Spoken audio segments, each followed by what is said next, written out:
Hi everyone and welcome to today's Drama Hospital recap. As always, don't forget to subscribe so you don't miss any of our videos or recaps. Let's jump right into it. So at the Metro Court, Carly is daydreaming about Sunny and then Bobby comes up to talk to her. So then Nell, of course, comes over and is like, Carly's a woman in love. And Carly's like, yeah, I haven't told Bobby yet, but she tells Bobby that her and Sunny are working things out. And Nell's like, whoops, I didn't realize you didn't know. Oh, I'm just so excited. And I'm like, oh, of course you are. So Bobby still finds a way to dig at Nell because she is our best friend.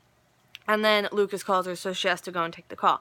So Nell suggests to Carly that Carly should go to Australia and take the flight with Jocelyn back, so that way she can ease her into the news that she's reconciling with Sunny because, Jocelyn's all like, mad at Sunny. And Carly's like, well, the trial's coming up and I don't know, but then winds up talking herself into it. So she's going to go to Sydney tonight and now offers to check in on Sunny while she's gone. And Carly's like, no, spend time with your secret guy. Don't worry about Sunny. And yeah, so she talks about her secret guy and it's like, yeah, no, it's not that it's long distance, he's otherwise engaged. And Carly tells her to be careful, like, guys who are otherwise engaged usually stay that way. And Nell says if anyone gets hurt, it won't be her. And I'm like, girl. And then why would you tell your boss that you're like, I don't know. I just feel like so many lines get crossed, just to be honest with you. So Nell makes the reservation for Carly and Bobby overhears, and then Nell tells her, oh yeah, no, this is for Carly, this is what I suggested. So Nell wants to communicate with Bobby because, like, put their cards on the table. It's time they have it out. And Bobby's like, yeah, cool, let's go for it. So Nell feels Bobby is being passive-aggressive towards her. Bobby says that Carly's done fine without Nell for all these years, and Nell says that she's never done anything to this family besides involuntarily, I don't know, give up a kidney. And she never begged, borrowed, or stole. Everything she did, she earned her spot. She didn't have to do it on her back like Bobby.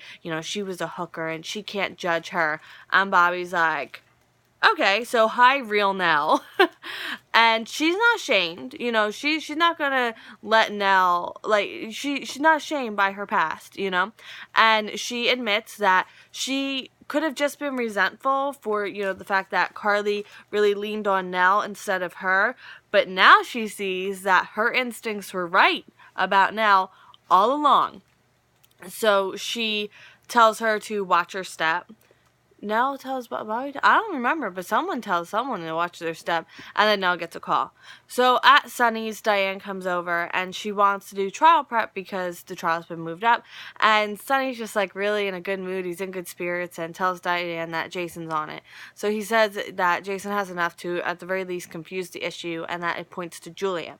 So this is, they talk about the new DA, who's hungry, and taking him down would make her career. And as much as we've heard about this DA, I would love if it was Claire. I know it's not going to be Claire. I know that.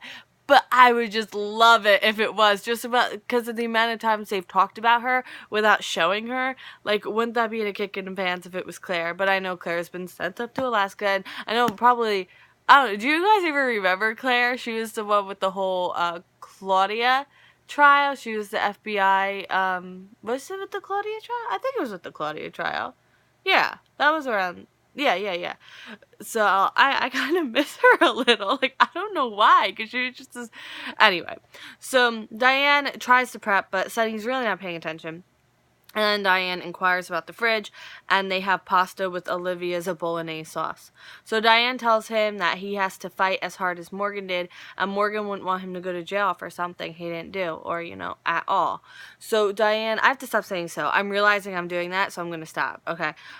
Diane asks about how Carly will act at the trial, and he says that she'll be by his side.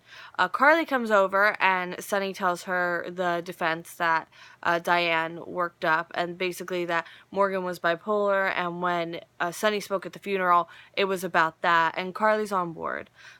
she tells him, I stopped myself, she tells him about the Australia and the plan, and that she'll be back in time for the trial, and he can call Nell if he needs anything.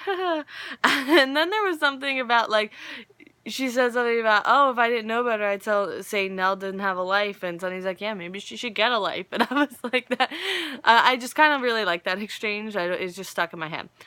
She tells him about the guy Nell's seeing, who may be married, and of course Sonny's like, and he's like, yeah, sounds sketchy. And she's like, yeah, that's what I thought. I'm going to go home and back now.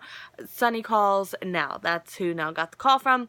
And Nell comes over, and Sonny says, we need a new understanding. And it sounds super ominous. And that's actually where the show ended. Again, I watched it on the app. I didn't catch that this was the end scene. So we're not going to have like a big end scene thing at the end. I should have said that at the beginning. So back at the Metro Court, Carly comes back and talks with Bobby real fast. She tells her to keep an eye on Sonny and Michael. And Bobby's like, yeah, I'll keep an eye on your family and I'll take out the trash. I was like, yes, Bobby, yes. Like, oh, love her so much. In the secret office catacombs, which I just love so much, it looks like the boss and Rudge left in kind of a hurry because everything's a little disheveled, but the computer monitor's still there and there's still some stuff there. Oh my goodness, I just said that and I'd actually written that sentence and I didn't realize, so it just kind of freaked me out a little. There's a picture of a blonde boy that Jason puts in his pocket, and there's just a lot of kind of, I don't know, it's disheveled, you know? So, Curtis finds like a dragon little figurine with the same reincarnation characters on the bottom, and someone then locks the door, and there's smoke coming out of the vent, and someone has set a fire and locked them in there. Not good. Jason tells Curtis to work the lock with his credit card, and Curtis like, doesn't matter which one, and Jason's like, just do it.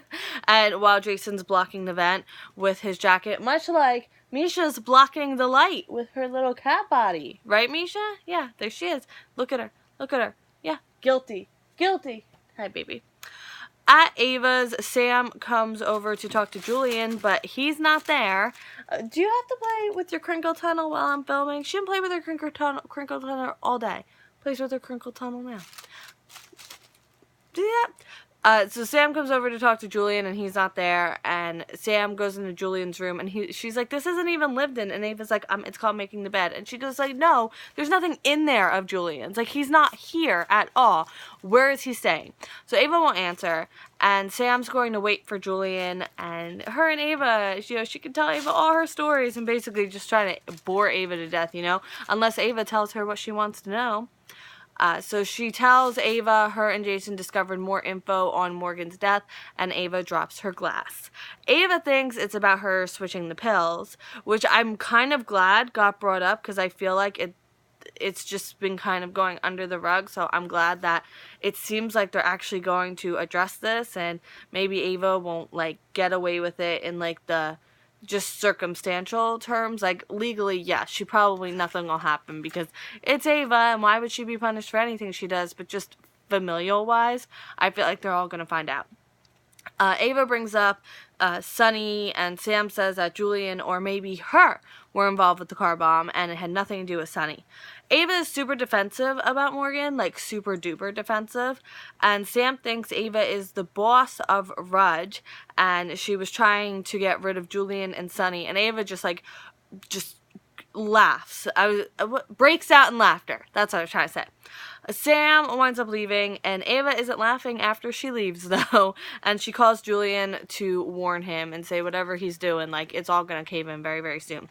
At Jean's, Scott and Franco see the picture of a drunk Alexis with Tom Baker, and Franco sees Alexis as a lead. Scott's not so sure. He doesn't think anything of it. Yes, Alexis has been drinking and hiding it, but, like, there's nothing really there. And there's more questions than answers. But Franco heads out to get those answers. Jason and Curtis come in. They escaped the fire, which is on the news being described as an inferno. Order lots of water. And, I wrote that. The fire is being described as an inferno. It's like, I'm the same person who wrote this. What are the chances? They have the picture. So they run over what they have. They have the picture of the kid, Buzz's statement, and Jason doesn't want to involve the cops, but Curtis does. So this is where they're going to kind of want to diverge past a little bit. Curtis feels that there's enough for reasonable doubt, but Jason feels that bringing this to the police could drive the real people underground, plus Buzz could get killed in the process because they would be able to track him down, even if he's in witness protection, because as Jason points out, it's very easy to get a police officer in that town on payroll. They basically need to figure out who Reg is working for. That's going to be their only way out of this. Sam comes in, Curtis leaves, and he tells her they were at the fire, but it's fine. She tells him Julian moved out of Ava's, and Ava isn't the woman they're looking for, which was kind of like, she's just throwing it out there, you know. But she's definitely hiding something about Morgan's death. And I was like, yes, because if anyone's going to figure it out, it's going to be Sam and Jason, but probably Sam, at Julex's place, because... Alexis tells him she killed Tom Baker. He stops her. She's freaking out. He says he may have a way to help. He's trying to help. Or he may have a way out. He's trying to help. And her guard is still up. She doesn't want his help. She sits down and tells him what happened. After the baby shower, with him moving in and basically her losing all her, I don't want to say independence, but basically she needed one more night of freedom. And when she met him before, she didn't know he was the man who raped Elizabeth. And this seems to be news to Julian, because he's like, oh, like suddenly kind of his whole tone changed a little bit. But like he didn't really say anything, just like kind of like, I don't know, it was very subtle, but it just, anyway, I could go like this for like 20 minutes and still not have the right word. So she wound up in an alley. Oh, he came on to her. She wound up in an alley. He held a knife up to her and she got it away from him. She doesn't remember anything really after, just bits and pieces. And even this whole thing just came back to her in bits and pieces lately. And she just remembers waking up and he's like, well, maybe you call the car service and they have a receipt. And she's like, no, like, I don't know.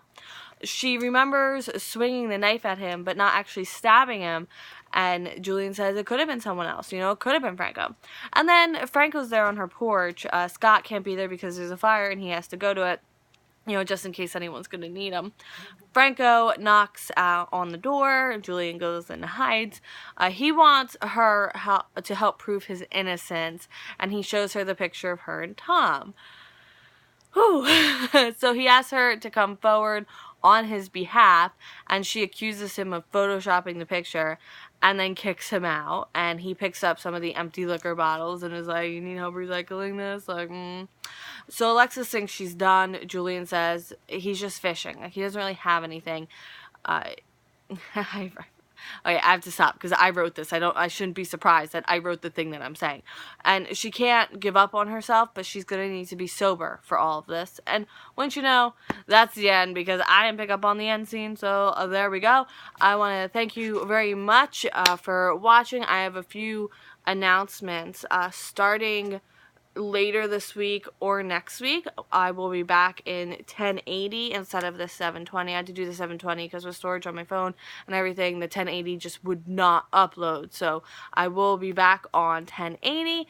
And also, if you're not, and I have a list of the official participants in the guessing game here. Basically, if you've made at least one guess, you're put on the official list of participants here, which also includes me and my mom, because why not?